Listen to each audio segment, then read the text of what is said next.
नमस्कार, आप देख रहे हैं न्यूज टुनाइट और आपके साथ मैं हूं शिल्पा। सरकारी कर्मचारियों को जल्दी अच्छी खबर मिलने वाली है। सरकार जल्दी 7वें वेतन आयोग को लागू करने की घोषणा कर सकती है। कैबिनेट सचिव पीके सिन्हा की अध्यक्षता वाली कमेटी की सिफारिशों के आधार पर वित्त मंत्रालय कैबिनेट नोट तैयार कर रहा है और 29 जून को होने वाली कैबिनेट की बैठक में इसे मंजूरी मिल सकती है। 7वें वेतन आयोग की सिफारिशें लागू होने से 1 करोड़ से ज्यादा सरकारी कर्मचारी और पेंशनर्स को फायदा होगा। सिफारिशें लागू होने के बाद कर्मचारियों की सैलरी कम से कम 23.5% बढ़ेगी। वेतन आयोग की सिफारिशें लागू होने से सरकार पर करीब 1 लाख करोड़ का बोझ पड़ेगा, जो जीडीपी का करीब 0.7% है। आलोक न्यूज रूम से हमारे साथ जुड़ रहे हैं। आलोक, सरकार का एक बार फिर से एक बड़ी कोशिश, सरकारी कर्मचारियों को तोहफा देने की तैयारी। देखिए, बिल्कुल फेस्टिव सीजन से पहले सरकारी कर्मचारियों को तोहफा मिल सकता है। जो हमारे सूत्र हैं, 1 अगस्त से बढ़ी हुई तनख्वाह लागू हो जाएगी। 1 जनवरी से तमाम जो तनख्वाह है एरियर के तौर पर मिलेगी सरकारी कर्मचारियों को, यानी कि फेस्टिवल सीजन से पहले जो केंद्रीय कर्मचारी हैं और पेंशनर्स हैं उनको खुश करने की पूरी तैयारी सरकार की तरफ से है। और जो सूत्रों के मुताबिक जानकारी है उसके मुताबिक जो इसी हफ्ते जो बुधवार को कैबिनेट की बैठक होगी, cabinet committee on economic affairs, उसमें इस पर चर्चा की जा सकती है। और जो सचिवों की समिति थी जो 7th पे कमीशन की रिपोर्ट पर रिव्यू कर रही थी, उस रिव्यू कमेटी की रिपोर्ट को भी मंजूरी मिल सकती है। और जिससे ये फायदा होगा कि जो रिपोर्ट के मुताबिक ये बताया गया है कि करीब 30% बढ़ी हुई सैलरी कर्मचारियों को मिल सकती है, जो कि पहले 7th पे कमीशन में 23% के आसपास सजेस्ट किया गया था या सिफारिश की गई थी। साथ ही साथ ये भी कहा गया है कि जो किस्त होगी, पहली किस्त में तमाम जितने भी एरियर्स होंगे वो मिल जाएंगे। सेकेंड किस्तें जो भत्ते होंगे तरह तरह के, वो भत्ते मिलेंगे। तो कुल मिलाकर जो सरकारी कर्मचारियों को एक मुश्त भले ही पैसा ना मिले, लेकिन उनको जो बढ़ी हुई तनख्वाह है 1 जनवरी से, उसका फायदा मिलना शुरू हो जाएगा और ये 1 अगस्त से लागू होगा। जी, आप बने रहिए हमारे साथ। तो एक बड़ा तोहफा सरकार की तरफ से सरकारी कर्मचारियों के लिए इसे कहा जा सकता है। बढ़ते हैं आगे। कैश ट्रांजैक्शन पर लगने वाले टैक्स कलेक्टेड एट सोर्स यानी कि टीसीएस पर सीबीडीटी ने सफाई दी है। सीबीडीटी ने कहा कि 2 लाख रुपए तक के कैश पेमेंट पर कोई टीसीएस नहीं कटेगा। यानी अगर आप 20 लाख रुपए के मकान के लिए 18 लाख रुपए चेक से और 2 लाख रुपए कैश में पेमेंट करते हैं तो भी आपको राहत मिलेगी। 2 लाख रुपए के कैश पेमेंट पर आपका टीसीएस नहीं कटेगा। आपको बता दें, वित्त मंत्री अरुण जेटली ने बजट में 2 लाख रुपए से ज्यादा के कैश पेमेंट पर 1% टीसीएस लगाने की घोषणा की थी। इनकम टैक्स विभाग 2 लाख रुपए से ज्यादा की कैश बुलियन खरीदारी पर 1% टीसीएस वसूलता है। आलोक लगातार हमारे साथ बने हुए। आलोक, सीबीडीटी की इस सफाई पर आप कैश ट्रांजैक्शन पर किस तरीके से राहत देख रहे हैं? सीबीडीटी की तरफ से जो क्लैरिफिकेशन आया है उसमें यही आया है कि 2 लाख से ज़्यादा का अगर कैश ट्रांजैक्शन होगा तो उस पर 1% टीसीएस यानी टैक्स कलेक्टेड एट सोर्स लगेगा।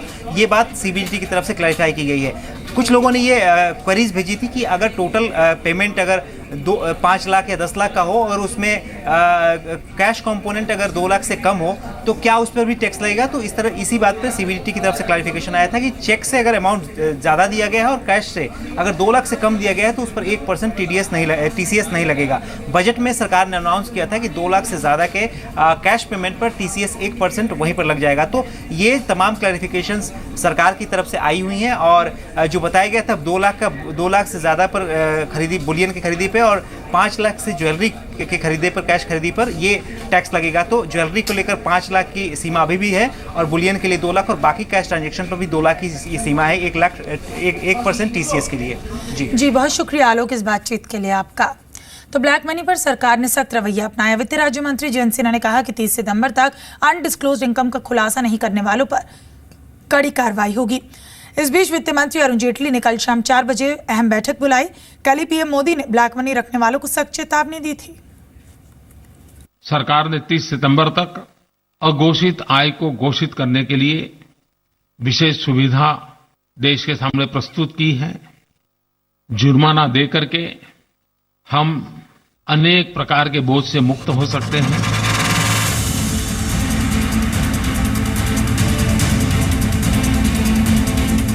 ब्लैक मनी पर पीएम मोदी की सख्त चेतावनी के बाद आईटी विभाग ने अपनी वेबसाइट पर टाइम बम लगा दिया है।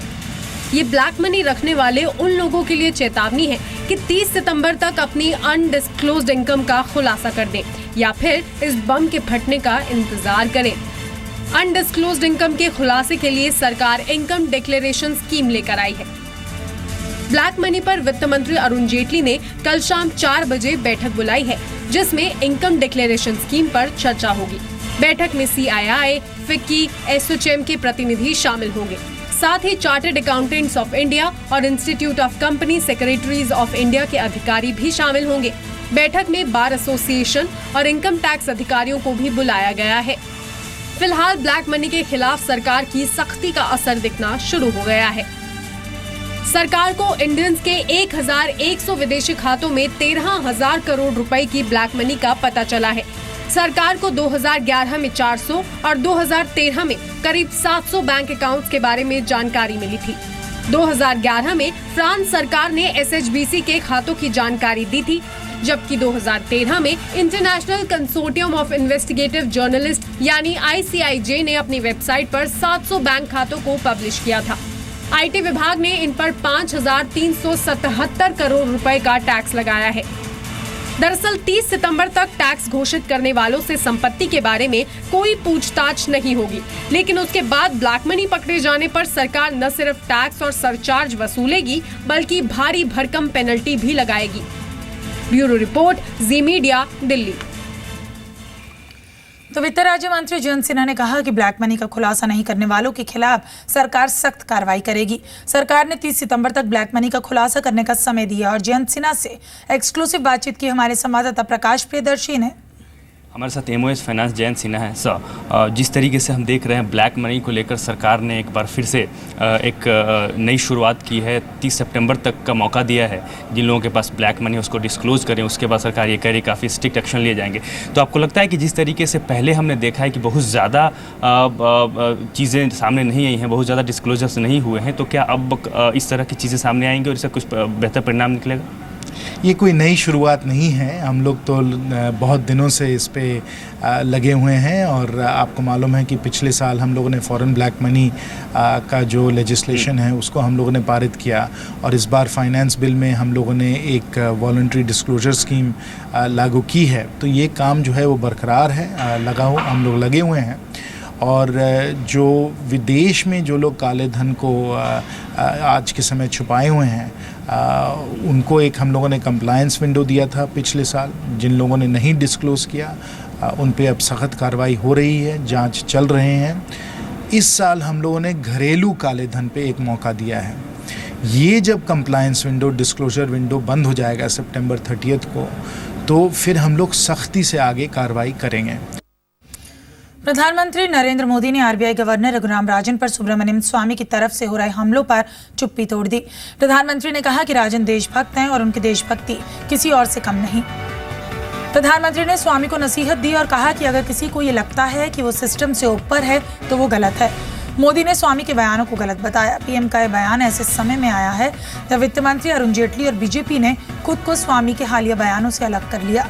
स्वामी ने राजन के साथ ही मुख्य आर्थिक सलाहकार अरविंद सुब्रमण्यम और economic affairs secretary Shaktikanta Das पर भी कई आरोप लगाए थे। PM ने कहा कि चाहे ऐसा मेरी पार्टी में हो या नहीं, फिर भी मुझे लगता है कि इस तरह की चीजें गलत हैं। पब्लिसिटी के लिए इस तरह की बातों से देश का कोई भला नहीं होगा। पाकिस्तान के बारे में PM ने कहा कि वहाँ किससे बात की जाए, चुनी हुई सरकार से या फिर दूसरे तत्वों से। NSG की मेंबरशिप के बारे में PM ने कहा कि इसके लिए प्रक्रिया जारी है।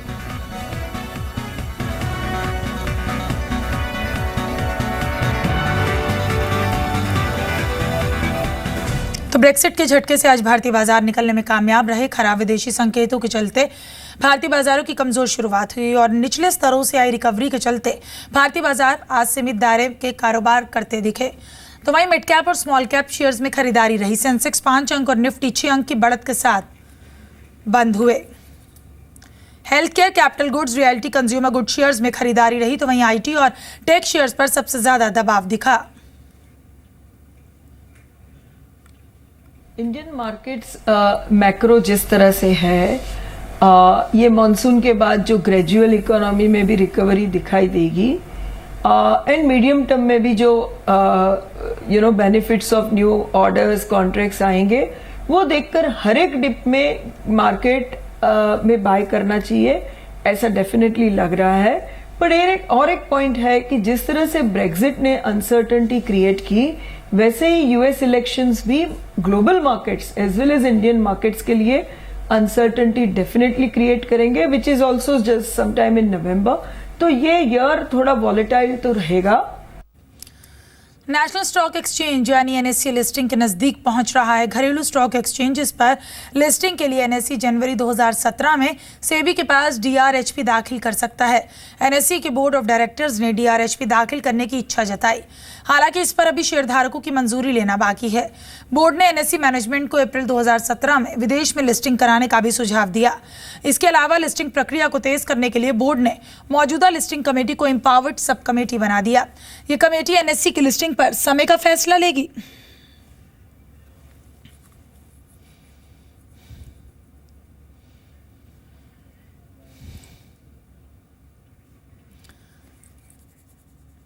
तो आरबीआई की पूर्व गवर्नर बिमल जालान का कहना है कि ब्रेक्सिट का भारत पर ज्यादा नेगेटिव असर नहीं होगा। जालान के मुताबिक ब्रेक्सिट से यूरोपियन देशों में अनिश्चितता बढ़ेगी और ग्लोबल इकोनॉमी पर दबाव बढ़ेगा।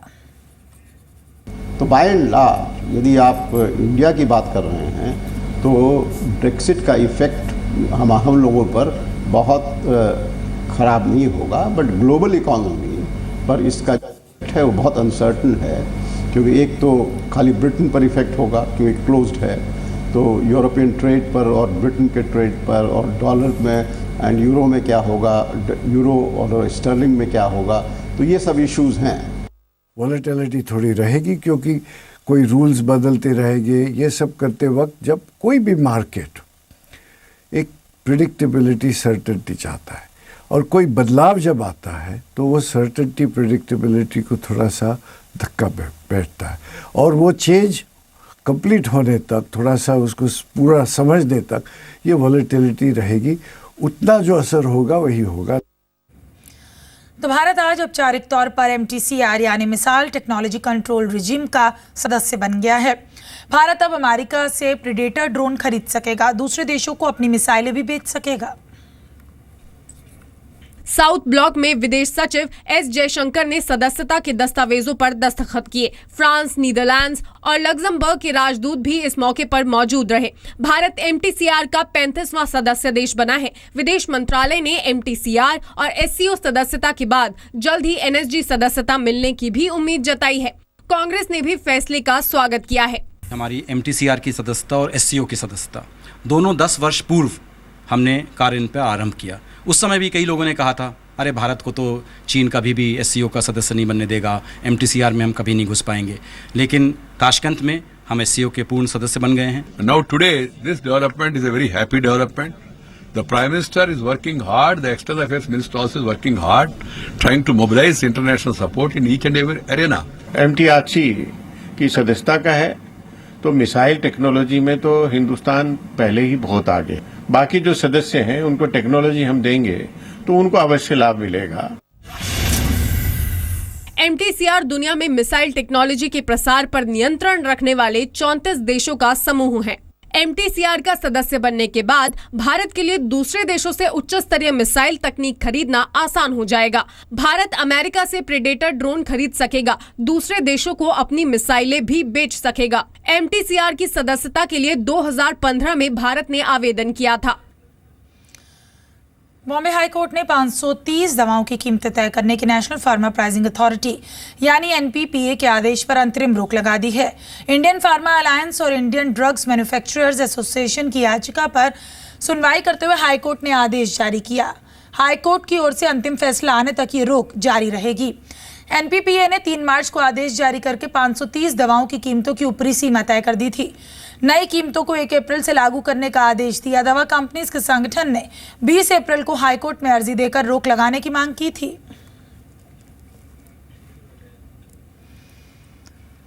टेलीकॉम रेगुलेटर ट्राई ने 3 और शहरों अहमदाबाद, लखनऊ और कानपुर की कॉल ड्रॉप की टेस्ट रिपोर्ट जारी की। अहमदाबाद में एक बार फिर ज्यादातर कंपनीज टेस्ट में फेल हुई हैं। अहमदाबाद में एयरटेल 2G की छोड़कर कोई भी कंपनी कॉल ड्रॉप में 2% के लक्ष्य को पूरा नहीं कर सकी। हालांकि कानपुर में ज्यादातर टेलीकॉम कंपनियां 2% के टारगेट को पूरा कर सकी हैं, लेकिन कानपुर में बीएसएनएल की 2G और 3G सर्विस और रिलायंस सीडीएमए सर्विस फेल हो गई। लखनऊ में भी बीएसएनएल और रिलायंस सीडीएमए को छोड़कर बाकी कंपनियां कॉल ड्रॉप के बेंचमार्क को पूरा करने में सफल रहीं। ये टेस्ट ड्राइव 18 से 20 मई के बीच कराई गई थी।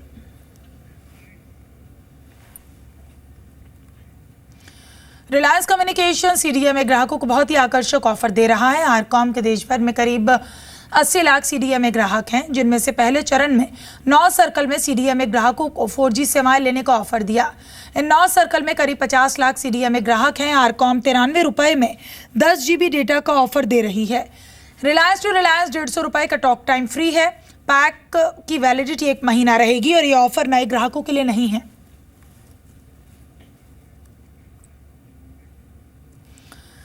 तो 251 रुपए में स्मार्टफोन देने का दावा करने वाली रिंगिंग बेल्स एक बार फिर से सुर्खियों में है। कंपनी का कहना है कि वो 1 जुलाई से फ्रीडम 251 फोन की डिलीवरी शुरू करने जा रही है। कंपनी का दावा है कि वो 2 लाख फोन डिलीवर करेगी। हालांकि इस बार कंपनी को फोन 1180 रुपए में पड़ रहा है, लेकिन कंपनी इस फोन को 251 रुपए में ही दे रही है। कंपनी ने 10-12 ऐप बनाने वाली कंपनी से करार किया, जिनसे पैसा लेकर कंपनी घाटे की भरपाई करेगी। इसके बाद भी कंपनी को प्रति फोन 180 रुपए का घाटा हो रहा है और कंपनी का दावा है कि वो भविष्य में कई और ऐप्स के साथ करार करके घाटे की भरपाई कर लेगी।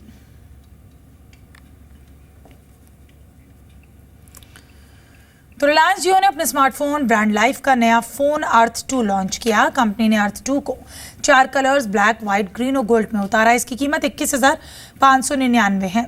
इसमें 4G कनेक्टिविटी के साथ 5 इंच स्क्रीन, 3 GB रैम और 32 GB मेमोरी दी गई। इसमें फ्रंट और बैक दोनों कैमरे 13 मेगापिक्सल के हैं। इसकी एक बड़ी खासियत है कि इसका कैमरा वॉइस कमांड पर चलता है, यानी आपको फोटो खींचने के लिए बटन दबाने की भी जरूरत नहीं होगी।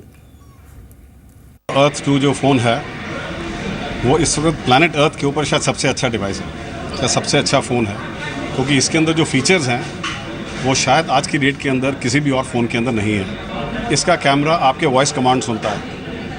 आपके वॉइस कमांड सुन के वो अगर आप बोलते हैं सेल्फी तो वो सेल्फी लेता है आपकी। वो पूछता, अगर आप उसको बोलते हैं स्विच कैमरा तो कैमरा रियर कैमरा की तरफ चला जाता है। आप फिर उसको बोलते हैं कैप्चर तो वो फ़ोन की वो अपने आप पिक्चर भी ले लेता है आपका वॉइस कमांड सुन के। पंपोर हमले की गूंज आज जम्मू कश्मीर विधानसभा में भी देखने को मिली। बीजेपी विधायकों ने पीओके में सर्जिकल स्ट्राइक का प्रस्ताव पेश किया है। आज्ञा दी जाए, भारतीय वायुसेना को परमिट किया जाए और वहां के अंदर जितने भी आतंकी ठिकाने हैं वहां भारतीय वायुसेना बमबारी करे और पाकिस्तानी ऑक्युपाइड कश्मीर के अंदर आतंकी ठिकानों को ध्वस्त करे। गृह मंत्री राजनाथ सिंह ने आतंकी हमले के बाद पाकिस्तान को खुली चेतावनी दी, तो रक्षा मंत्री मनोहर पर्रिकर ने भी सख्त रुख अपनाते हुए हमले का जवाब देने की बात कही। कांग्रेस ने निशाना साधा, कहा मोदी सरकार जवाब देने की जगह सिर्फ बयानबाजी करती है। पहली गोली तो अपनी तरफ से नहीं चलनी चाहिए, लेकिन एक भी गोली यदि पाकिस्तान की तरफ से चलती है तो फिर अपनी गोलियों को काउंट भी नहीं किया जाना चाहिए, गिना भी नहीं। वो बहुत गलत जो हुआ है वो बहुत दुखदायक है, और कोई अगर पार्टी कर रहा है तो हम उसको देख लेंगे, जब जवाब देना है दे देंगे। पिछले 2 साल से जो आज राजनाथ जी कह रहे हैं वो तो पिछले 2 साल से उनका हर प्रवक्ता बोलता है, लेकिन गोलियां बराबर चलती रहती हैं और हमारे जवान जो हैं बेगुनाह मारे जाते हैं। शनिवार शाम सीआरपीएफ के जवान अवंतीपुरा फायरिंग रेंज से अभ्यास करके लौट रहे थे। पंपोर में आतंकियों ने घात लगाकर जवानों से भरी बस पर हमला कर दिया। सीआरपीएफ के 8 जवान शहीद हो गए, 20 से ज्यादा जवान घायल हो गए। जवानों ने जवाबी कार्रवाई में 2 आतंकियों को मार गिराया। यूपी विधानसभा चुनाव से पहले अखिलेश मंत्रिमंडल का 7वीं बार विस्तार किया गया। शिवपाल सिंह यादव शपथ ग्रहण समारोह में नहीं पहुंचे। बर्खास्त किए जाने के 6 दिन बाद बलराम यादव की अखिलेश कैबिनेट में वापसी हुई। 3 कैबिनेट मंत्री और 2 राज्य मंत्री कैबिनेट में शामिल किए गए हैं। चुनाव से पहले कैबिनेट विस्तार को पूर्वांचल के वोट साधने की कोशिश माना जा रहा है। शिवपाल जी हमारे समाजवादी परिवार के एक वरिष्ठ और अपरिहार्य अंग है, और शिवपाल जी का पूर्व नियोजित कार्यक्रम था, बिल्कुल नाराज नहीं है। उनके घर में गृह युद्ध हो रहा है, गृह कलह है, और इस गृह कलह के कारण वही लोग बतला सकते हैं, पर मैं ये जरूर जानता हूं कि समाजवादी पार्टी शासन प्रशासन देने में असफल रही है। उत्तर प्रदेश में मंत्रिपरिषद का विस्तार हो रहा है और बलराम यादव जी जिनको निकाला गया था उनको वापस भी लिया जा रहा है। राजनीति में ये सब चलता है। मंत्रिमंडल में विस्तार से पहले विज्ञान और प्रौद्योगिकी मंत्री मनोज पांडे की कैबिनेट से छुट्टी कर दी गई। तो फिलहाल न्यूज़ टुनाइट में इतना ही। दीजिए इजाजत, नमस्कार।